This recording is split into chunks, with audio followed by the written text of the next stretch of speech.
Quando o trabalho exige segurança de verdade, você precisa de alguém que entende do assunto.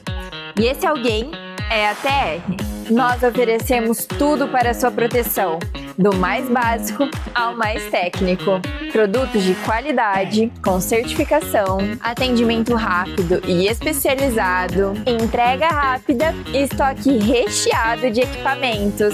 Aqui, a sua segurança é a nossa maior prioridade. Acesse o nosso site trpis.com.br ou entre em contato com a gente pelo WhatsApp 43 3374 3374.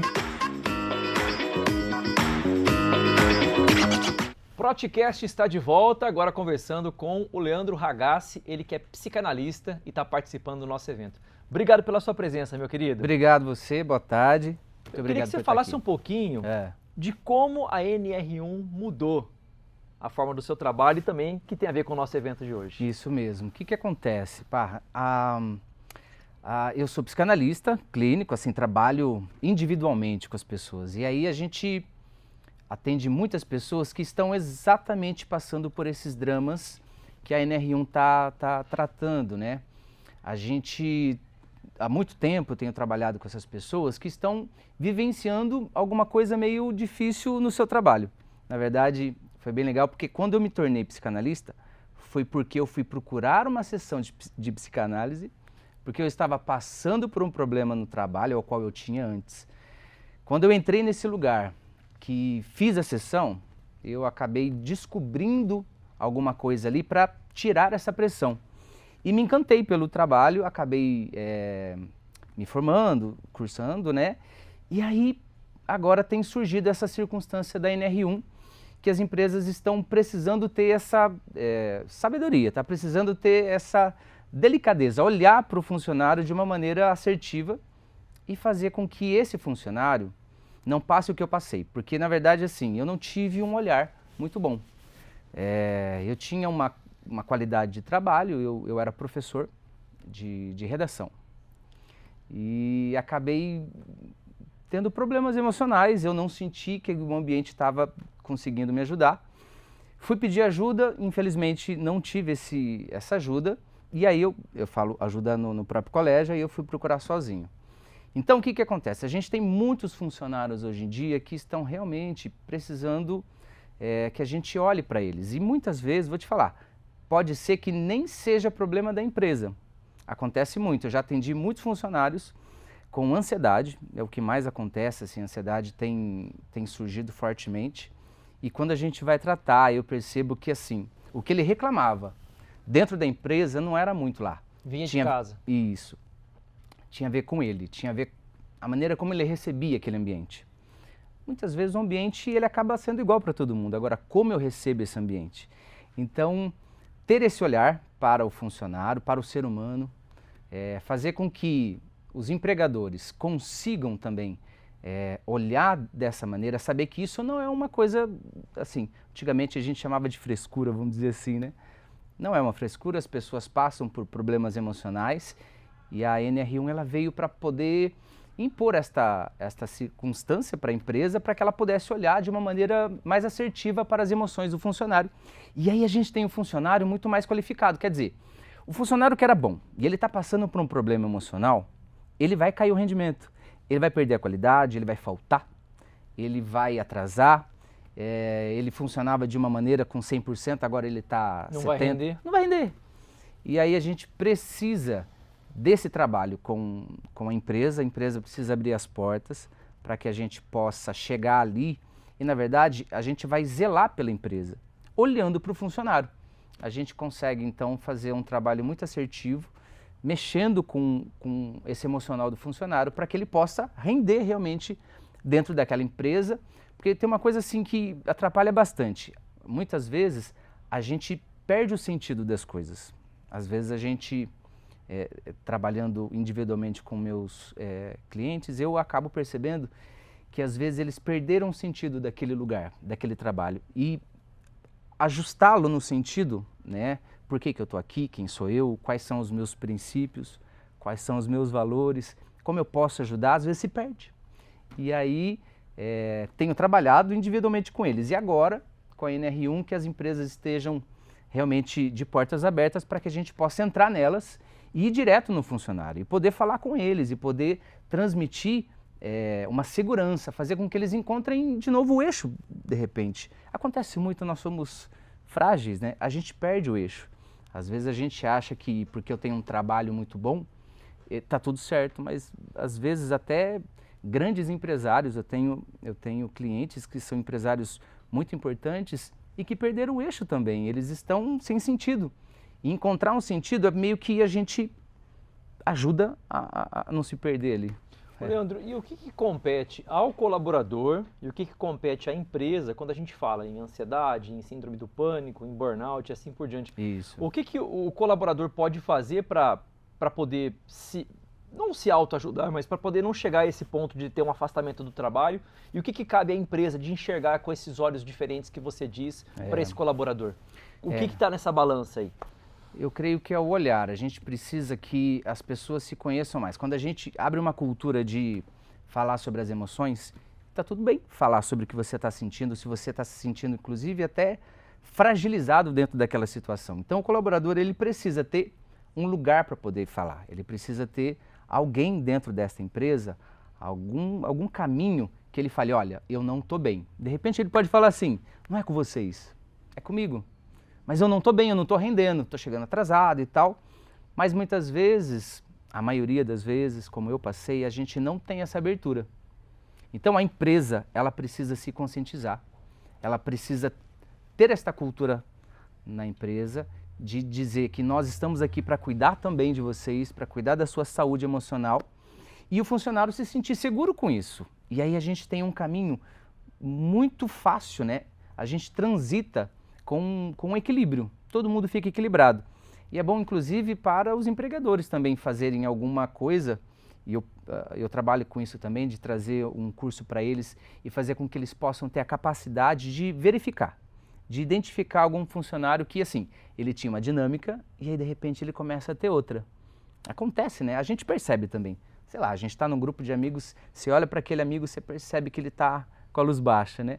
Então, dentro de uma empresa, a gente precisa ter pessoas que aprendam essa linguagem de uma maneira leve e simples. Não precisa, nossa, ser um psicanalista para poder entender. Mas o empregador, o gerente, ele tem que ter essa capacidade de perceber, esse cara, ele me rendia tanto e agora ele não está rendendo. O que está acontecendo? Vamos chamar ele aqui, vamos conversar com ele. Tem um caminho aberto assim para poder conversar. A psicanálise, a gente sempre diz que é a cura pela fala. Então é mais ou menos isso. Quando a gente abre, a gente meio que, o gigante que a gente coloca na nossa frente, alguns gigantes, por exemplo, a depressão, a ansiedade, não é o problema. A gente tem algum gigante que a gente colocou na nossa cabeça, no nosso coração, que gera ansiedade. É como se ela fosse uma febre. A febre não é o problema, ela é alguma coisa que está, um ponto vermelho ali que está chamando, olha, você está com um problema. Então eu estou com ansiedade. Ansiedade não é a sua doença. Você está com alguma outra coisa que está causando ansiedade. Então, ter este caminho, que a empresa precisa ter as pessoas que estão encarregadas ali, né, para olhar esse funcionário, o funcionário saber que está sendo olhado, ter um caminho para poder conversar abertamente, a gente tem uma empresa funcionando muito melhor. E a gente passa muito mais tempo dentro de uma empresa, trabalhando no nosso local de trabalho, do que até em casa, né? A gente precisa ter um lugar, um ambiente saudável, que a gente possa ter confiança, não é? Leandro, na cabeça do gestor que está nos assistindo agora e nos ouvindo, ele pode pensar duas possibilidades, né? Meu funcionário não está rendendo, está com alguns problemas, eu tenho duas alternativas. Ou vou ajudar esse cara a se tratar, ou vou dispensar. É uma difícil decisão para o empregador também, né? Isso.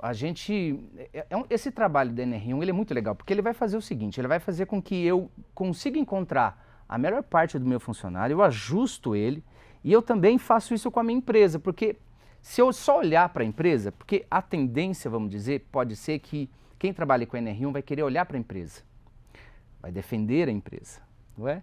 Mas na verdade a gente tem que juntar os dois, eu tenho que pegar a mão do empregador e do empregado. Eu tenho que falar, nós estamos juntos. E em algumas circunstâncias, possivelmente, pode ser que a melhor opção seja mandar embora. porque você vai perceber que não é um funcionário que consiga dar continuidade ao que você precisa. Mas vou te dizer que a maioria das vezes não é. A maioria das vezes a gente tem que ter este olhar e fazer com que aquele funcionário que já rendeu, já funcionou, com que ele possa novamente, né, respirar, porque começa a faltar ar, a gente começa a não conseguir enxergar a vida colorida como ela é. E aí a gente precisa que a empresa olhe, enxergue e dê a mão para esse funcionário para que ela possa, enfim, funcionar melhor, né?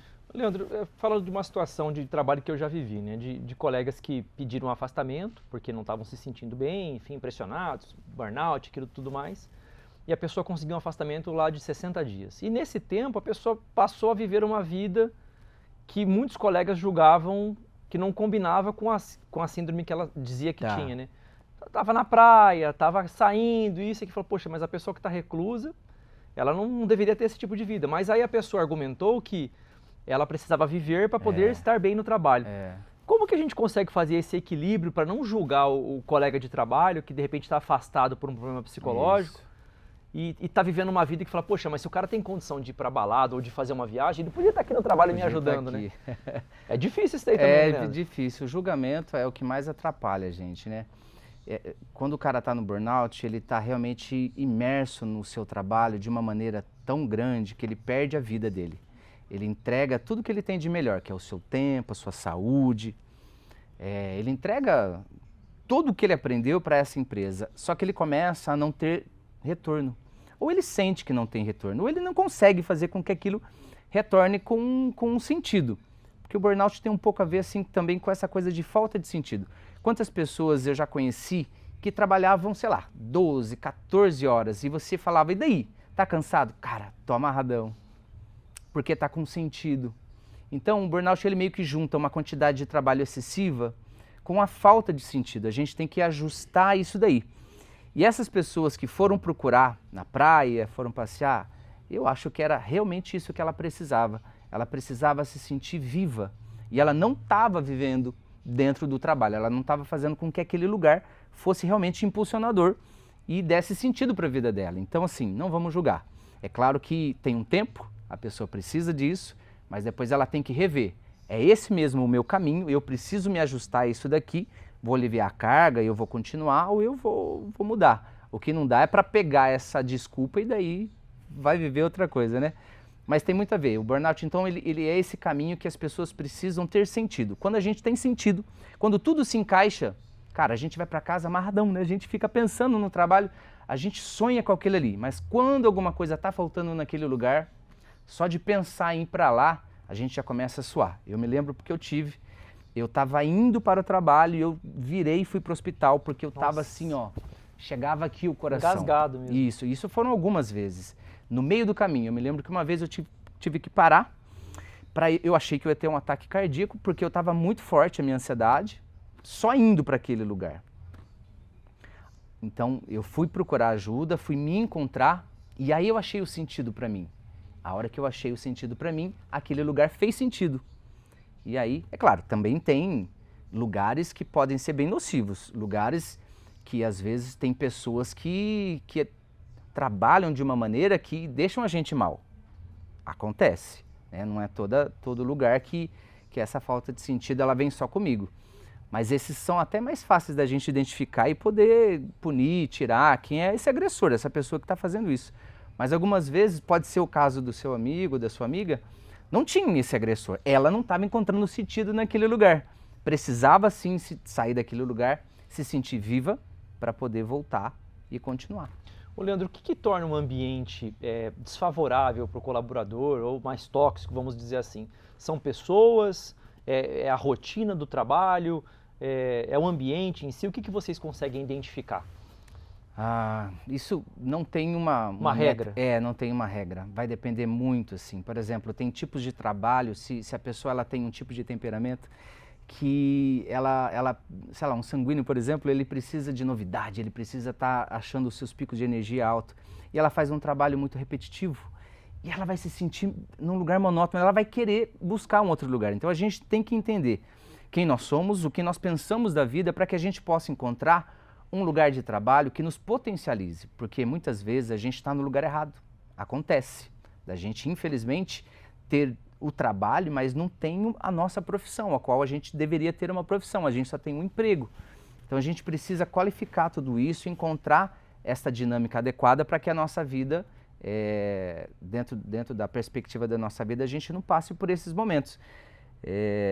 Basicamente é isso. Se a gente pensar hoje em dia, quem que tem essa função, essa obrigação de olhar com esse olhar, não vou dizer clínico, mas um olhar mais atencioso para o colaborador? Quem que deve ser o responsável por esse olhar? Geralmente fica com o RH da empresa. O RH, ele acaba tendo essa circunstância, mas assim, possivelmente eles estão também tão atarefados. Atolados de serviço, né? Eu conheço alguns assim que estão tão atolados, tão cheios de trabalho, que para eles, na verdade, a gente precisaria primeiro assim começar a fazer um trabalho com o RH, dar a mão para eles, ouvi-los, porque o que as pessoas precisam realmente é serem ouvidas. Eu acompanho muito isso dentro da clínica. As pessoas precisam ser ouvidas, elas querem dizer coisas, mas nem todo mundo está a fim de ouvir. Então, o RH deve ser esse lugar, mas eu acho que se a gente, dentro do meu trabalho como psicanalista, trabalhando nas empresas, puder chegar nesse lugar, falar com o RH, trazer esta sensibilidade dentro dessa dinâmica, e aí cuidar deles e fazer com que eles possam ter esse olhar para o funcionário, e a gente fazer essa ponte e trazer e trabalhar, não só com palestras, porque hoje em dia a empresa ela acaba se livrando um pouco também, embora seja importante a palestra, mas assim, você dá uma palestra e vai embora e a empresa continua com o seu problema. Eu creio que o ideal é a gente realmente fazer um trabalho contínuo dentro da empresa, igual eu falei, falando com o RH, falando com a gerência, colocando para eles essa sensibilidade, para que eles possam entender, e aí a gente chega dentro desse lugar, eu consigo ter um termômetro, né? Tem alguns objetos de pesquisa dentro deles, às vezes a gente traz alguns funcionários para poder conversar, e a ideia é o seguinte, o funcionário vai ficar bem, a empresa vai ficar bem, eu vou ficar bem, e vai todo mundo. Não quer dizer que em algum momento não vai ter problema, mas a gente está prevendo isso daí, a gente trabalha no sentido de prever o problema. Às vezes você vai para o médico porque você já está com um problema.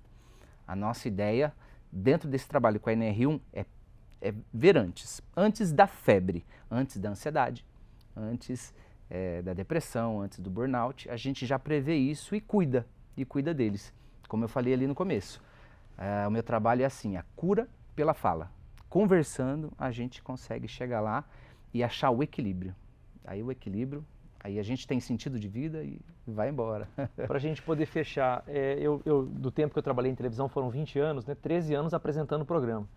E aí eu dizia até isso no ar para o público, falava que eu poderia ter problemas em casa, tá com um monte de problema com o filho, com a esposa, com o boleto para pagar e tal, mas na hora em que eu estaria apresentando o programa, eu não queria transparecer aquilo, certo. Porque eu queria que as pessoas que estavam em casa me assistindo não tinham nada a ver com os meus problemas, Sim. né? Mas a pergunta que eu queria fazer para você é a seguinte, o quanto o clima em casa, o clima na família, isso vai colaborar ou afetar o meu desempenho no ambiente de trabalho? Afeta porque nós somos pessoas que... É mais ou menos assim, com todo mundo que a gente se relaciona, dessa nossa conversa agora, eu vou levar um pouquinho de você. E você vai levar um pouquinho de mim. Hoje você está conversando com algumas pessoas, você leva um pouquinho dessas pessoas, Nossa. né?